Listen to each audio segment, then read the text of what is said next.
ഗബ്രിയും ജാസ്മിനും സംസാരിച്ചതിന് ശേഷം റസ്മിനായിട്ട് ജാസ്മിൻ സംസാരിക്കുന്നുണ്ടായിരുന്നു. ഇനി അപ്പോൾ എനിക്ക് എന്താണ്, ഗബ്രി എൻ്റെ ഫ്രണ്ടാണെന്നാണ് ജാസ്മിൻ പറയുന്നത്. അവൻ ഒരിക്കലും റസ്മിനോട് കാണിച്ച പോലെ ആയിരുന്നില്ല എന്നോട് കാണിച്ചുകൊണ്ടിരുന്നത്.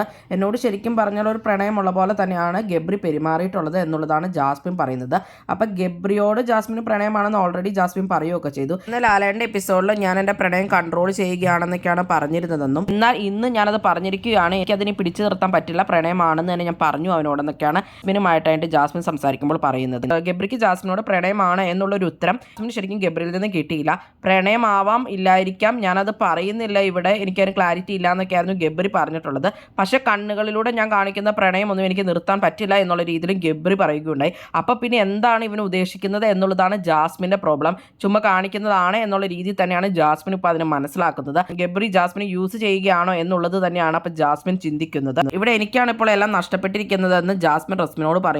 ഇപ്പോൾ പുറത്തുള്ള റിലേഷൻഷിപ്പ് പോയി എന്ന് ജാസ്മിൻ അറിയാം. അത് മാത്രമല്ല ഇവിടെ ഗബ്രി ആയിട്ടുള്ള ഇത് പോയി, അത് മാത്രമല്ല ജാസ്മിൻ്റെ ഗെയിമും പോയി. അത് തന്നെയാണ് ജാസ്മിൻ ഉദ്ദേശിക്കുന്നത്. അപ്പോൾ ഗബ്രി സംസാരിച്ചോണ്ട് ഇപ്പോൾ ജാസ്മിനോട് പറയുന്നതാണ്, നിനക്ക് മാത്രമാണ് എൻ്റെ ഗെയിം തകർക്കാൻ പറ്റുള്ളൂ എന്നുള്ളതും, നീ ഈ ടോപ്പിക് എടുത്തിട്ട് അതിന് വേണ്ടിയാണ് ശ്രമിക്കുന്നത് എന്നുള്ള രീതിയിലൊക്കെയാണ് ഗബ്രി ജാസ്മിനോട് സംസാരിച്ചിട്ടുണ്ടായിരുന്നത്. അതൊക്കെ അപ്പോൾ ജാസ്മിന് ശരിക്കും ബുദ്ധിമുട്ടുണ്ടാക്കിയിട്ടുണ്ടെന്നാണ് ജാസ്മിൻ പറയുന്നത്. ഞാൻ എൻ്റെ മനസ്സിലെ പ്രണയം പറയുകയും അവനത് പറയുകയും ചെയ്തിട്ടില്ല എന്നുള്ളതും എനിക്ക് എന്തായാലും എൻ്റെ മനസ്സിനെ ബോധ്യപ്പെടുത്തണമായിരുന്നു. ഇപ്പം പുറത്തുള്ളവരെ പ്രേക്ഷകരൊക്കെ എന്തെങ്കിലും വേണമെങ്കിൽ വിചാരിച്ചോട്ടെ, ജാസ്മിൻ വൃത്തികെട്ടവളാണെന്ന് വേണമെങ്കിലും വിചാരിച്ചോട്ടെ, എന്നാലും എനിക്കത് ബോധ്യപ്പെടുത്തണമെന്നോ അതിനു വേണ്ടിയാണ് ഞാൻ ചോദിച്ചതെന്നൊക്കെ പറയുന്നുണ്ട്. ആകെ വിഷമിച്ചിരിക്കുകയാണ് ജാസ്മിൻ. നിങ്ങൾക്ക് എന്താണ് തോന്നുന്നത്? ഇത് ജാസ്മിൻ്റെ നാടകമാണോ? ഗബ്രി ജാസ്മിനെ വേണ്ടാന്ന് വെച്ചൊന്ന് വരച്ച് തീർക്കാനാണോ അപ്പോൾ ജാസ്മിൻ നോക്കുന്നത്? അതോ ഗബ്രി ആയിരുന്നു ജാസ്മിനെ യൂസ് ചെയ്തുകൊണ്ടിരുന്നത്? അതാണ് നിങ്ങളുടെ അഭിപ്രായം. നിങ്ങളുടെ അഭിപ്രായങ്ങൾ കമന്റ് ബോക്സിൽ കമന്റ് ചെയ്യുക. കൂടുതൽ ബിഗ് ബോസ് വീഡിയോകൾക്കും ബിഗ് ബോസിൻ്റെ ലേറ്റസ്റ്റ് ലൈവ് അപ്ഡേറ്റ്സിനുമായിട്ട് ഈ ചാനൽ സബ്സ്ക്രൈബ് ചെയ്യണേ, സപ്പോർട്ട് ചെയ്യണേ. അടുത്തൊരു വീഡിയോയുമായി വീണ്ടും കാണാം.